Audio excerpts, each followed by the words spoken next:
नमस्कार दोस्तों, welcome to सरकारी स्टडी बेस्ड एजुकेशन। चलिए इस क्लास में हम बात करने वाले हैं जो डॉट नेट प्रोग्रामिंग है, जिसके अंतर्गत बीबी डॉट नेट और ईएसपी डॉट नेट देखने को मिल जाता है बीसीए फिफ्थ के अंतर्गत। इसके अलावा जो है एमएससी फोर्थ में भी ये चीज़ें देखने को मिल जाएगी। तो यहाँ देखिए आपको यूनिट थर्ड देखने को मिल जाएगा और इसमें हम इंपॉर्टेंट क्वेश्चन के बारे में बात करने वाले हैं, साथ ही उनके सॉल्यूशन देखेंगे विद प्रैक्टिकल। तो सबसे पहला क्वेश्चन मिल जाएगा यहाँ dot net tools and content के अंतर्गत कंट्रोल क्लास क्या है, इसका उद्देश्य क्या है। तो कंट्रोल क्लास मुख्य रूप से अगर देखें तो जो हम बटन बनाते हैं, जैसे उदाहरण के लिए सीधे चलते हैं हम विजुअल स्टूडियो में चलते हैं और वहाँ पे हमने जो प्रोजेक्ट बनाए थे, उदाहरण के लिए यहाँ पे हम जो है जो बीसीए फिफ्थ का प्रैक्टिकल वाला जो प्रोजेक्ट है वो ओपन कर लेते हैं, जिसके बारे में हमने पिछली क्लास में बात किए थे। तो यहाँ देखिए आपके सामने जो फॉर्म 3 मिल जाएगा। फॉर्म 3 में हमने एक बटन बनाए थे, जैसे देखिए यहाँ पे एक बटन बनाए थे।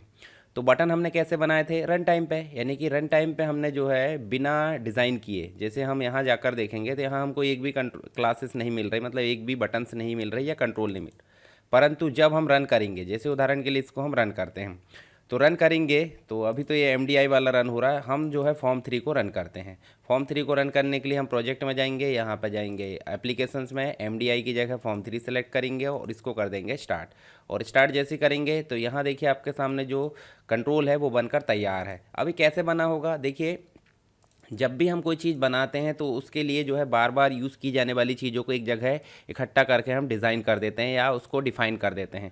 उस डेफिनेशन को ही, कलेक्शन को क्या बोल देते हैं, क्लास। और क्लास का एक नाम होता है, जैसे कंट्रोल क्लास मतलब बटन की क्लास हो सकती है, यहाँ देखिए फॉर्म की क्लास हो सकती है या फिर लेबल की क्लास हो सकती है। तो सब कंट्रोल क्लासेस कहलाती है और इन्हीं के नाम पर हम इनका ऑब्जेक्ट बनाते हैं। जैसे उदाहरण के लिए हमने डिम BTN के नाम से क्या बना है, ऑब्जेक्ट, और न्यू करके इनिशलाइज कर दिए, किसके लिए, ये बटन के लिए। ये बटन जो है मतलब BTN के नाम से जाना जाएगा आगे चल के। तो जैसे हमने देखे BTN का टेक्स्ट क्लिक में हो जाएगा, BTN की हाइट, ये देखिए सब जगह जब जब हमने BTN लिखे तब तब जो है ये बटन को कॉल किया गया है, क्योंकि ये इंस्टेंट है, जो ऑब्जेक्ट है वो इस क्लास का इंस्टेंट है।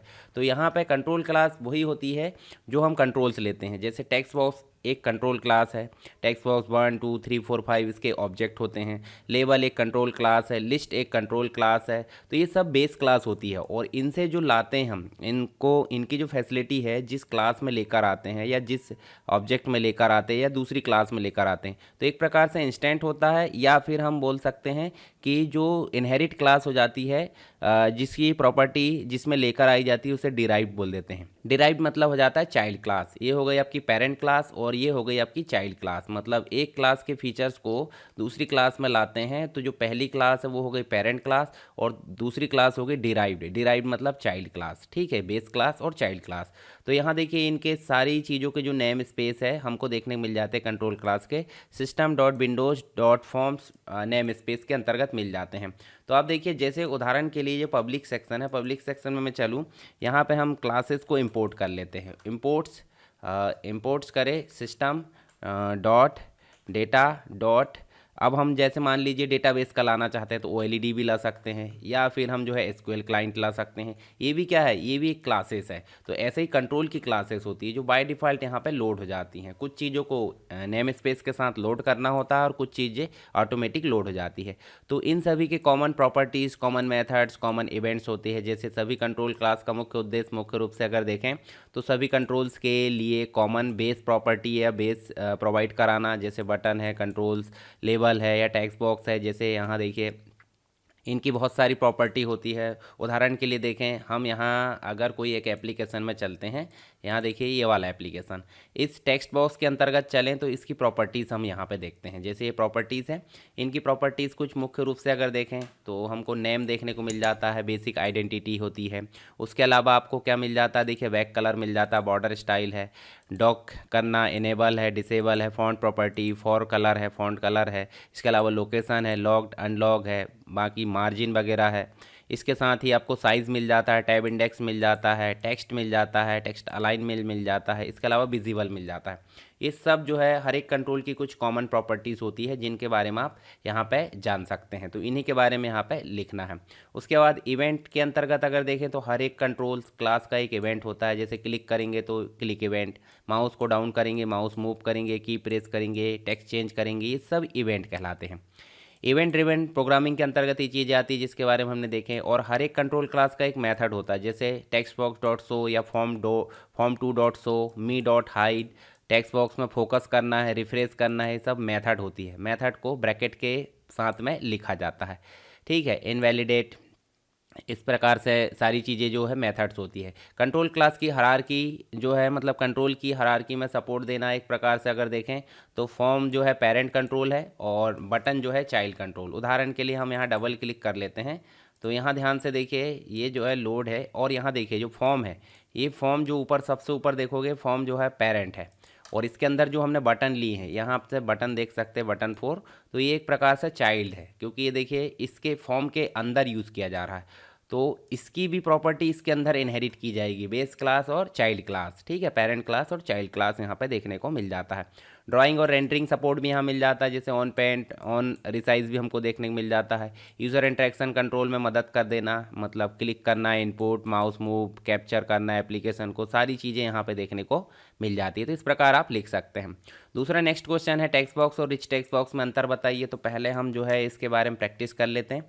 एक नया प्रोजेक्ट यानी कि नया फॉर्म ऐड करते हैं। यहाँ प्रोजेक्ट में जाते हैं, ऐड विंडोज़ फॉर्म, और यहाँ जाकर हम जो है कॉमन कंट्रोल्स में विंडोज़ फॉर्म, और विंडोज़ फॉर्म के अंतर्गत ये विंडोज़ फॉर्म कॉमन वाला ले आते हैं। यहाँ अबाउट अस नहीं लाना है, लॉगिन फॉर्म भी नहीं लाना, फॉर्म लाना, देखिए फॉर्म लाना है। यहाँ बने बनाए बहुत सारे फॉर्म होते हैं। स्प्लैश स्क्रीन जो शुरुआत में आती है, एमडीआई आप देख सकते हैं। इसके अलावा आप देखोगे तो आपको और बहुत सारे लॉगिन फॉर्म है, ये सारी चीज़ यहाँ देखने को मिल जाती है। सिंपल लाते विंडोज़ फॉर्म, ऐसे फॉर्म 4 हमारे पास में आ गया, और ये फॉर्म 4 को हम जो है बाय डिफ़ॉल्ट अभी रन करा लेते हैं, मतलब यहाँ पर चलते हैं ये, और अब फॉर्म 4 में हम कुछ चीज़ें लाते हैं।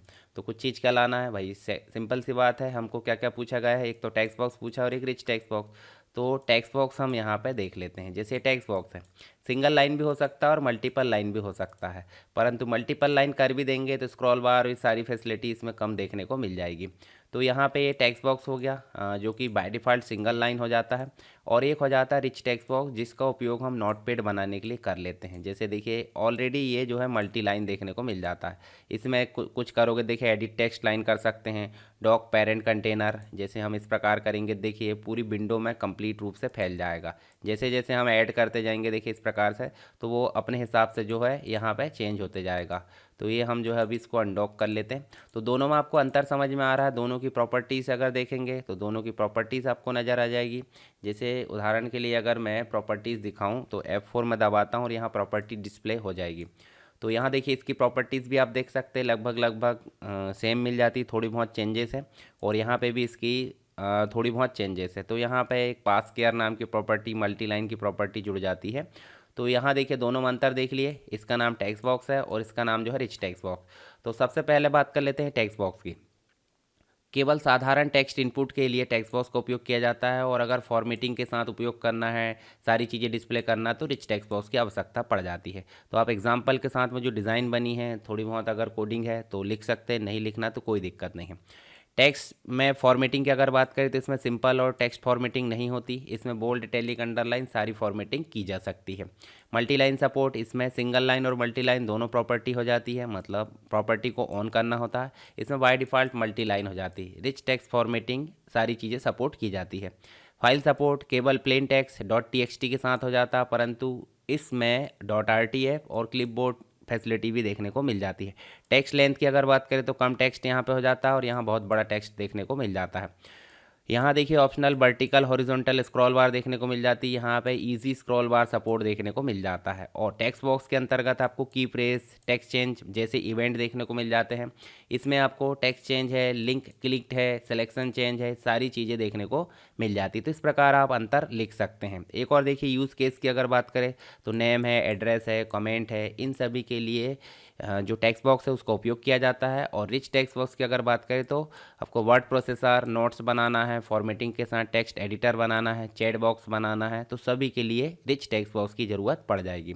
तो आप इस प्रकार वो डिज़ाइन बनाकर ये कोडिंग लिख सकते हैं। जैसे मान लीजिए टेक्स्ट बॉक्स की कोडिंग, तो dim txt name as new text box, मतलब टेक्स्ट बॉक्स क्लास का एक इंस्टेंट बना लिए ऑब्जेक्ट, और अब उसी के नाम पे देखिए इसकी मल्टीलाइन प्रॉपर्टी हमने फॉल्स कर दिए। txt name dot text hello होना चाहिए, me dot control dot add run time पे ऐड हो जाना चाहिए। तो एक टेक्स्ट बॉक्स बनकर आएगा इस प्रकार से, जिसकी पोजीशन हमने नहीं दी है तो वो बाय डिफ़ॉल्ट बन जाएगा। हाइट विड्थ हम दे सकते हैं चाहे तो, अगर नहीं देना तो बाय डिफ़ॉल्ट आ जाएगा। इसके अलावा देखिए हम रिच टेक्स्ट बॉक्स की अगर बात करें तो इसकी भी एक क्लास है और क्लास का एक ऑब्जेक्ट बना दिया आर टेक्स्ट के नाम से, और उसकी सारी प्रॉपर्टी हमने ऐसे लिए और उसके बाद हमने उसको ऐड करा दिया रन टाइम पे। तो ये आप लिख सकते हैं एग्जाम में। ठीक है, नेक्स्ट क्वेश्चन आपको देखने को मिल जाता है list box, check box list और कॉम्बो बॉक्स का उपयोग बताइए। तो सबसे पहले हम इनको देख लेते हैं। हम यहाँ पे इसको डिलीट मारते हैं। सबसे पहले क्या बात की जा रही है, लिस्ट बॉक्स। तो लिस्ट बॉक्स क्या होता है, लिस्ट बॉक्स जैसे मैंने फॉर लूप बताया था आपको, लिस्ट बॉक्स की एक आइटम्स प्रॉपर्टी हो जाती है। तो देखिए आइटम्स, और इसके अंदर हम जो है जैसे मान लीजिए हमको कुछ ऐड करना है, जैसे मान लीजिए BCA है, MSc है, MCA है, ठीक है, सारी चीज़ें अगर ऐड करना था हम ऐड कर लेते। देखिए यहाँ आइटम्स ऐड हो चुके हैं। ठीक है, इसके अलावा जो है क्लिक सिलेक्शन, ये सारी चीज़ें, रिमूव है, ऐड है, सारी फैसिलिटी इसके अंतर्गत मिल जाती है। फिर बात हो रही है check box, checked list box की। तो ये तो आइटम दिख रहा है, पर इसके साथ ही हमको अगर आइटम में क्या करना है, लिस्ट बॉक्स के साथ चेक बॉक्स भी ऐड करना है। तो यहाँ फिर से आइटम में चलें और यहाँ पे फिर से जाके हम जो है जैसे BCA है, MCA है, MSc है, अब एक और देख लो, जैसे मान लीजिए आप PGDCA करना चाहते हैं तो ओके करो। तो अब चेक बॉक्स के साथ में लिस्ट आ रही है, तो ये कहलाता है आपका चेकड लिस्ट बॉक्स। एक और है आपका कॉम्बो बॉक्स। तो लिस्ट बॉक्स, कॉम्बो बॉक्स जैसे ही, मतलब जो चेकड लिस्ट बॉक्स है उसके जैसे कॉम्बो बॉक्स भी है जो कि सिंगल लाइन में दिखता है, और इसकी भी प्रॉपर्टी है आइटम्स, जिसमें भी आप जो है जैसे मान लीजिए कुछ लिखेंगे, ये देखिए यहाँ जो भी हमने लिख दिए, ये देखिए। अब उसके बाद ओके करोगे तो यहाँ पे कुछ दिख नहीं रहा है, पर जब हम इसको रन करेंगे और रन करने के बाद देखेंगे, देखिए इनमें तो सीधे सेलेक्ट हो रहा है, मल्टीपल सिलेक्शन की फैसिलिटी भी रहती है। यहाँ पे चेक भी हो रहा है और सेलेक्ट भी हो रहा है, ठीक है, ये चीज़ें। और यहाँ पे मल्टीपल दिख रहा है तो दिख एक ही रहा है, ठीक है, यहाँ पे सिलेक्शन के साथ में एक ही दिख रहा है। तो तीनों में आपको दिख रहा होगा। यहाँ पे इनकी आइटम प्रॉपर्टी होती है, थोड़ा सा हम यहाँ देख लेते हैं लिखना कैसे है। लिस्ट बॉक्स का मुख्य उद्देश्य मल्टीपल आइटम्स को दिखाने के लिए, और यूज़र कोई भी आइटम को सेलेक्ट कर सकता है, एक या अधिक। इसकी प्रॉपर्टीज़ की बात करें, आइटम्स हो जाती है, सेलेक्टेड, इंडेक्स हो जाती है, और सेलेक्टेड आइटम हो जाता है। तीन प्रॉपर्टी हो जाती है, ये ऐड रिमूव के लिए काम आ जाती है। सेलेक्टेड इंडेक्स, इंडेक्स को कौन सा इंडेक्स सेलेक्ट किया गया उसके लिए, और यहाँ सेलेक्टेड आइटम, जो आइटम है उसकी वैल्यू को दिखाता है। इसके बाद देखिए यहाँ पे आपको जो है जो लिस्ट बॉक्स है, लिस्ट बॉक्स का हमने क्या लिए, एक ऑब्जेक्ट लिए और उसके साथ में उसकी प्रॉपर्टीज सेट किए, और उसको बाद उसको जो है रन टाइम पे ऐड करा दिए कंट्रोल क्लास के माध्यम से, ठीक है। इसके बाद देखिए चेक्ड लिस्ट बॉक्स की अगर बात करें तो हर आइटम के सामने एक चेक बॉक्स आ जाता है। हालांकि देखिए हम चेक बॉक्स सेपरेट ले सकते हैं, जैसे यहाँ देखोगे तो आपको चेक बॉक्स सेपरेट मिलेगा। देखिए यहाँ पे चेक बॉक्स बिना लिस्ट बॉक्स के हम अपनी इच्छा अनुसार यहाँ पे ऐड कर सकते हैं, तो ये चेक बॉक्स हो जाता है। परंतु लिस्ट बॉक्स और चेक बॉक्स की दोनों की फैसिलिटी चेक्ड लिस्ट बॉक्स में मिल जाती है, तो ये भी आपको देखने को मिल जाता है। इसकी प्रॉपर्टी आइटम्स होती है। इसका सेलेक्टेड, चेक्ड, एक प्रकार से सेट आइटम चेक्ड, यहाँ पे एक इंडेक्स ट्रू और फॉल्स हो जाता है जो कि आइटम चेक अनचेक करता है। और उसके बाद चेक्ड आइटम के अंतर्गत सेलेक्ट और चेक्ड आइटम यहाँ एक्सेस देखने को मिल जाता है। इसकी प्रॉपर्टीज़ या कोडिंग देखें तो इसकी भी एक हमने क्या बनाया है, एक ऑब्जेक्ट बनाया है और सारी प्रॉपर्टीज़ यहाँ सेट करके उसको रन टाइम पे ऐड करा लिए। ऐसे कॉम्बो बॉक्स मिल जाता है ड्रॉप डाउन लिस्ट जैसा, मल्टीपल आइटम्स होते हैं परंतु दिखता एक ही है, और इसकी भी प्रॉपर्टी होती है आइटम्स। ड्रॉप डाउन स्टाइल कैसी होनी चाहिए, मतलब ड्रॉप डाउन लिस्ट बॉक्स जैसी होनी चाहिए, सिंपल होनी चाहिए, जैसा भी। सेलेक्टेड इंडेक्स लिस्ट बॉक्स जैसी प्रॉपर्टी और सेलेक्टेड आइटम उसी के जैसे। इसकी कोडिंग भी भाई, इसका एक ऑब्जेक्ट बना ली हमने, उसकी सारी प्रॉपर्टी ऐसे सेट किए और उसको रन टाइम पे ऐड करा लिए। तो ये कोडिंग और जो डिस्प्ले मैंने दिखाया एग्जाम्पल के लिए वो आपको दर्शाना है। कुछ ऐसे कंपेरिजन आप बता सकते हैं तो नंबर आपको अच्छे मिलने वाले हैं। नेक्स्ट क्वेश्चन मिल जाता है आपको, मीनूज और बिल्ट इन डायलॉग बॉक्स को फॉर्म में लागू करना समझाइए। तो सबसे पहले देख लेते हैं, मैं इन सबको हटा देता हूं क्योंकि इनका प्रैक्टिकल हो चुका है। तो सबसे पहले बात कर लेते हैं, देखिए मीनूज़ की। तो हम बात कर लेते हैं यहाँ, जैसे टूल बॉक्स में चलोगे, कॉमन कंट्रोल्स के नीचे चलोगे, मीनूज़। तो मीनूज़ क्या होते हैं, मीनू स्ट्रिप ऐसे लेके आओगे तो देखिए ऊपर साइड आपको कुछ देखने को मिल जा रहा। तो इस मीनू को जब हम ड्रॉ करते हैं तो यहाँ कंपोनेंट रे में दिखाई देता है। इसकी प्रॉपर्टीज़ हम सेट करेंगे। उदाहरण के लिए हम यहाँ पे क्या कर लेते हैं, फ़ॉन्ट को बड़े कर लेते हैं। यहाँ पे हम जो है 12 कर लेते हैं फ़ॉन्ट को, और इसमें हम कुछ लिखते हैं, जैसे मान लीजिए फाइल, और फाइल के अंदर हम लिख देते हैं ओपन या फिर न्यू। न्यू के बाद हम लिख देते हैं क्या, यहाँ पे चलें नीचे वाले में, यहाँ इसमें चलते हैं, इसमें चलते हैं और इसमें लिख देते हैं ओपन। चलिए इतना रहने दें। ये मीनू बना लिया हमने इस प्रकार से। ऐसे साइड में बना सकते हैं एडिट, ऐसे साइड में बना सकते हैं व्यू, ठीक है, इस प्रकार से व्यू। ऐसे ही अगर बात करें हम तो यहाँ पे हमको जो है क्या बना सकते हैं, यहाँ बना सकते हैं हम फॉर्मेट। चलिए इसके नीचे भी बनाना, नीचे वाले टेक्स्ट बॉक्स में लिख दो, तो ऐसे लिख सकते हैं। फाइल में चल के ओपन पे डबल क्लिक करते हैं और यहाँ पे हम एक डायलॉग बॉक्स प्रदर्शित कराना चाहते हैं। तो हम सबसे पहले डायलॉग बॉक्स लाएंगे। तो देखिए यहीं पे आप टूल बॉक्स में चलोगे तो डायलॉग्स के अंतर्गत मिलेगा जैसे ओपन फाइल डायलॉग। जैसे ही आप लाकर छोड़ोगे तो वो भी कंपोनेंट ट्रे में आ जाएगा। तो फाइल में चलोगे, ओपन पे चलोगे और यहाँ पे आपको लिखना है open file dialog 1 dot show dialog, इस प्रकार से, और इसको रन करा दो। तो यहाँ मीनू दिख रहा है, देखिए मीनू दिखने लगे और यहाँ सीधे ओपन पर भी क्लिक करोगे तो ओपन का डायलॉग बॉक्स डिस्प्ले हो जाएगा। तो इस प्रकार से आप मीनू और ओपन डायलॉग बॉक्स को यहाँ पे समझा सकते हैं। जैसे मीनू का काम क्या हो जाता है, ऑप्शन या कमांड को डिस्प्ले कराना, जैसे फाइल एडिट व्यू हेल्प, जैसे मीनू स्ट्रिप के माध्यम से इसको ला सकते हैं। राइट क्लिक का मीनू लाना तो कॉन्टेक्स्ट मीनू स्ट्रिप ला सकते हैं, राइट क्लिक से दिखाने वाला, जैसे उदाहरण के लिए यहाँ दिखा रहा है, ये मीनू भी हम ला सकते हैं। किसके माध्यम से, आप चलोगे यहाँ तो देखिए आपको मीनूज़ में ही कॉन्टेक्स्ट मीनू स्ट्रिप देखने को मिल जाएगा। कहाँ डिस्प्ले कराना उसके लिए आपको सेट करना होता है कि फॉर्म में डिस्प्ले कराना, टेक्स्ट बॉक्स में, इसके लिए भी आइटम आप ऐसे जोड़ सकते हो, ठीक है। मेन मीनू जो है बीबी स्टाइल में देखने को मिल जाता था, परंतु यहाँ पे मीनू स्ट्रिप ही अभी देखने को मिलता है। तो ऐड करना, इसके स्टेप्स बताना ड्रैग एंड ड्रॉप करके। और देखिए यहाँ पे आपको जो है एग्जिट अगर कमांड दोगे तो मी डॉट क्लोज ऐसे आप लिख सकते हो। जैसे हमने क्या लिखे हैं, इसके अंदर जाकर डबल क्लिक करें तो ऐसे यहाँ पे अगर एग्जिट देते हो तो एग्जिट में आप क्या लिख सकते हैं, एंड भी लिख सकते हो। एंड में सारा काम हो जाता है। जैसे रन करो और यहाँ रन करके देखेंगे तो आप जो है इसमें जाओगे और एग्जिट करोगे, देखिए फॉर्म एग्जिट हो जाता है, यानी कि एप्लीकेशन क्लोज हो जाता है। बिल्ट इन डायलॉग बॉक्स की बात करें तो कॉमन टास्क रेडीमेड मिल जाते हैं, open file, save, font colour, सारी चीज़ें, जिसमें आपको open file dialog, save file, font dialog, colour dialog, print dialog, ये सारे डिटेल वीडियो में आपको मिल जाएंगे। bb.net का डिटेल वीडियो देखने को मिलेगा प्लेलिस्ट में, उसकी कंप्लीट नोट्स भी आप पढ़ सकते हैं। और यदि ये नोट्स चाहिए तो आप मुझे जो है टेलीग्राम पर मैसेज कर सकते हैं या फिर मैं लिंक प्रोवाइड कर दूंगा, उससे भी आप जो है प्राप्त कर सकते हैं। चलिए नेक्स्ट देखें। यहाँ तो डायलॉग बॉक्स का एक ऑब्जेक्ट बनाया हमने, बिना ऑब्जेक्ट बनाए भी काम कर सकते हैं। ये देखिए फाइल को ओपन करने के लिए बना रहे हैं, ठीक है। जो फिल्टर है वो मतलब जो ओपन फाइल डायलॉग बॉक्स है उसका फिल्टर लगा है और यहाँ पे जो फाइल है वो टेक्स्ट फाइल ही दिखना चाहिए, ठीक है। यदि डायलॉग बॉक्स में कोई चीज़ें ओके की जाती है तो यहाँ देखिए मैसेज आना चाहिए फाइल नेम के साथ में, ठीक है। और उसके अलावा कलर डायलॉग बॉक्स में देखिए कलर डायलॉग बॉक्स का हमने क्या बनाया, एक ऑब्जेक्ट, और यहाँ पे लिख दी इफ़ यदि डायलॉग बॉक्स में ओके किया जाता है तो कलर हो जाए ये वाला जो भी रहता है। तो स्टेप्स और इम्प्लीमेंट के लिए एक स्टेप लिख सकते हैं आप, सारी चीज़ें जो मैंने अभी बताया आपको। नेक्स्ट क्वेश्चन मिल जाता है टूल बार, स्टेटस और प्रोग्रेस बार, टैब कंट्रोल के उपयोग को समझाइए। सबसे पहले देख लेते हैं होते क्या है। जैसे एक फॉर्म ऐड करते हैं, यहाँ चलते हैं ऐड विंडोज़ फॉर्म और यहाँ हम फॉर्म 5 ऐड कर देते हैं और उसके बाद उसको हम जो है रन कराने के लिए फॉर्म 5 कर लेते हैं और यहाँ फॉर्म 5 में चलें और इसके फ़ॉन्ट भी हम चाहें तो यहाँ से थोड़े से बढ़ा दो। जैसे यहाँ फ़ॉन्ट में चले, यहाँ चल लेते हैं फ़ॉन्ट में और फ़ॉन्ट के जो साइज़ है वो हम कर लेते हैं 14, ठीक है। और यहाँ प्रॉपर्टीज़ को क्या कर लेते हैं, ये देखिए थोड़ा छोटा कर लेते हैं। और यहाँ देखिए हमारे टूल बॉक्स में चलें तो हमको देखिए स्टेटस बार मिल जाता है जो बॉटम पे मिलता है। इसमें भी हम जो है स्टेटस लेबल लगा सकते हैं, प्रोग्रेस बार लगा सकते हैं, ड्रॉप डाउन लिस्ट लगा सकते हैं, पिक्चर्स लगा सकते हैं। पिक्चर लगाने के लिए राइट क्लिक करें, सेट इमेज में हम इंपोर्ट कर सकते हैं। इसके साथ ही आप जो है टूल बार ला सकते हैं, भाई ऊपर साइड आता है टूल बार, ऐसे लाए और ऐसे ड्रॉ कर लिए।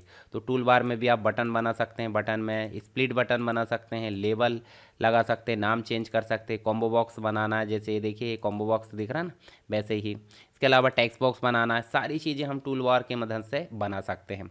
उसके साथ ही देखिए स्टेटस हो गया, टूल बार हो गया। यहाँ देखिए जो टूल स्ट्रिप कंटेनर भी आपको देखने को मिल जाता है।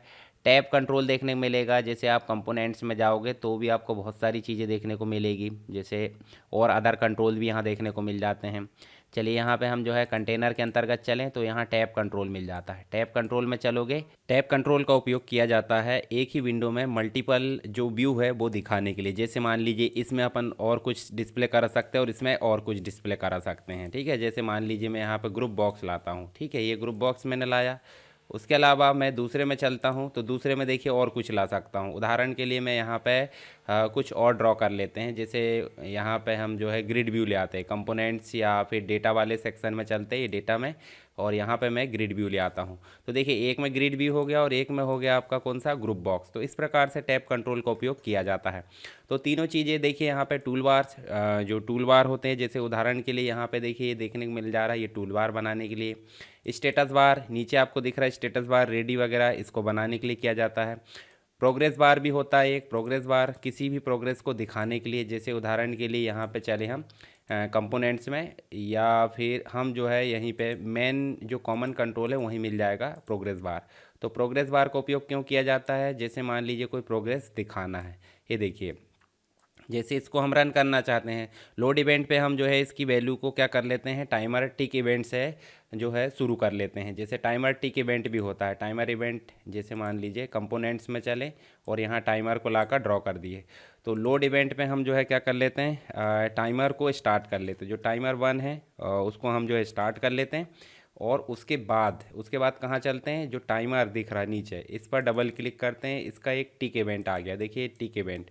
और यहाँ पे हम जो है प्रोग्रेस बार की जो वैल्यू है, प्रोग्रेस बार की वैल्यू को प्रोग्रेस बार 1 डॉट इंक्रीमेंट क्या कर देते हैं, यहाँ इंक्रीमेंट कर देते हैं हम 2। और इफ़ यदि जो प्रोग्रेस बार है, प्रोग्रेस बार की वैल्यू क्या हो जा रही है, progress bar dot value equal हो जा रही है 100, तो क्या हो जाना चाहिए, टाइमर 1 डॉट स्टॉप हो जाना चाहिए, और एक मैसेज बॉक्स डिस्प्ले होना चाहिए, message box dot show completed, इस प्रकार से। या फिर हम जो है इसमें लिख देते हैं प्रोसेस। अब इसको हम सिंपल रन कराते हैं। जैसे हम रन कराएंगे और रन करा के देखेंगे, देखिए यहाँ जो प्रोग्रेस बार वो चलते जा रहा है, और जैसे ही वो एंड में पहुँचेगा तो क्या हो जाएगा, यहाँ पे प्रोसेस कंप्लीट। तो इस प्रकार की चीज़ें बनाने के लिए प्रोग्रेस बार का उपयोग किया जाता है।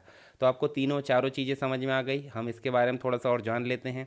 जैसे मान लीजिए टूल बार, तो क्विक एक्सेस बटन या बार बार किए जाने वाले काम को हम एक बार बटन में रख लेते हैं, उसको हम बोल देते हैं टूल बार। जैसे new, open, save, print, cut, copy. तो टूल स्ट्रिप में जाकर ड्रैग एंड ड्रॉप करना है, बटन ऐड करना और उस पर हम क्लिक कर सकते हैं, और ऐसे इवेंट में जाकर लिख सकते हैं, बटन के इवेंट में मैसेज बॉक्स शो करा सकते हैं। ऐसे स्टेटस बार में मतलब एप्लीकेशन की स्टेटस दिखाना, जैसे लाइन नंबर है, यूज़र नेम है, कैप्स लॉक ऑन है, स्टेटस, तो इसको भी ड्रॉ उसी प्रकार से किया जाता है। और सीधे जाकर इसमें भी हम क्या लिख सकते हैं, देखिए जो टूल स्ट्रिप स्टेटस लेबल है उसके लिए रेडी लिख सकते हैं यहाँ पे, ठीक है। प्रोग्रेस बार है तो प्रोग्रेस बार का उपयोग कभी भी कॉपी है, डाउनलोड है, इस प्रकार की चीज़ें, इंस्टॉलेशन है, इसके लिए प्रोग्रेस बार का उपयोग किया जाता है। तो इसमें भी प्रोग्रेस बार की वैल्यू हम डिसाइड कर सकते हैं, टाइमर टिक इवेंट से हम मेंटेन कर सकते हैं। नेक्स्ट होता है टैब कंट्रोल। तो मल्टीपल पेजेस या सेक्शन बनाने के लिए, उसको ऑर्गेनाइज करने के लिए टैब कंट्रोल का उपयोग किया जाता है। इसको भी हमने इस प्रकार से लाए थे, और इसके भी लिए कुछ कोडिंग कर सकते हैं आप। तो यहाँ चारों में आप अंतर देख सकते हैं। एक क्वेश्चन और है, नोटिफाई आइकॉन और टाइमर का उपयोग बताइए। तो टाइमर तो हमने अभी देख लिए, ठीक है। नोटिफाई आइकॉन के बारे में देख लेते हैं। नोटिफाई आइकॉन क्या होता है, हम चलते हैं सीधे यहाँ पे, और हम जो है यहाँ पे चलने के बाद कुछ दर्शाना चाहते हैं।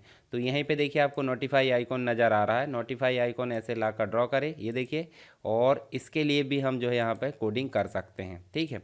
नोटिफाई आइकॉन देखो, आइकॉन सेलेक्ट कर सकते हैं और इसकी कोडिंग कर सकते हैं हम कि नोटिफाई कराते रहे, ठीक। तो इसके लिए हम जो है यहाँ पे नोटिफाई या नोटिफिकेशन के लिए सिस्टम ट्रे में दिखाई देता है। स्टेटस नोटिफिकेशन दिखाने के लिए मैसेज ऐप है, बैकग्राउंड सर्विसेज है, अलर्ट है, आइकॉन में जो ट्रे है उसको दिखाने वाला आइकॉन है, टेक्स्ट बॉक्स, टूल टिप्स अगर दिखाना है उसके लिए, विजिबल आइकॉन दिखाना या छुपाना उसके लिए, ठीक है। ये उसकी कुछ कुछ जो है प्रॉपर्टी हो जाती है। उसके बाद की मेथड्स हो जाती है, मतलब एक प्रकार से मुख्य रूप से अगर देखें तो वॉल्यूम टिप्स हो जाती है इसकी मेथड। एक क्लिक जो इवेंट है वो आपको देखने को मिल जाता है। इसकी कुछ कोडिंग है, जैसे मान लीजिए इसका सबसे पहले एक ऑब्जेक्ट बनाएं, उसके बाद इसकी कुछ प्रॉपर्टीज सेट करें, उसके बाद यहाँ पे देखिए टिप दिखाना चाहिए तो उसके लिए टिप भी हम डिस्प्ले करा सकते हैं। इसके बाद टाइमर है, तो जो रिपीटिंग इवेंट है उसको जनरेट करने के लिए क्लॉक हो गया, एनिमेशन हो गया, पीरियोडिक टास्क हो गया, इसके लिए यहाँ पे इसकी ज़रूरत पड़ जाती है। इसकी कुछ प्रॉपर्टी है, जैसे इंटरवल हो जाता है, इनेबल्ड हो जाता है। इसका इवेंट है टिक इवेंट, जिसके बारे में हमने अभी कोडिंग भी किए थे, उस कोडिंग को भी आप लिख सकते हैं यहाँ पे, और इन दोनों के बारे में से शॉर्ट फॉर्म में समरी बता सकते हैं। तो ये हो जाते हैं हमारे कुछ इंपॉर्टेंट क्वेश्चन जो कि थर्ड यूनिट के थे। इसको हमने सॉल्व भी करे हैं एक ओवरव्यू के तरीके से, आपको लिखने में काफ़ी हेल्प होगी। डिटेल वीडियो देखना ना भूले अगर आपके पास टाइम है तो, और नहीं है तो इस वीडियो को देखकर आप इसकी PDF पढ़ लीजिए, एग्जाम देकर आएंगे, बहुत अच्छा जाने वाला है। अगर आपको वीडियो पसंद आए तो वीडियो को लाइक करें, अपने दोस्तों के साथ शेयर करें, और मुझे बताते रहे कि वीडियो आपको जो है आगे चाहिए या जैसे भी, तो उस हिसाब से मैं आगे चलते जाऊँगा। मिलते हैं नेक्स्ट क्लास में, तब तक के लिए जय हिंद।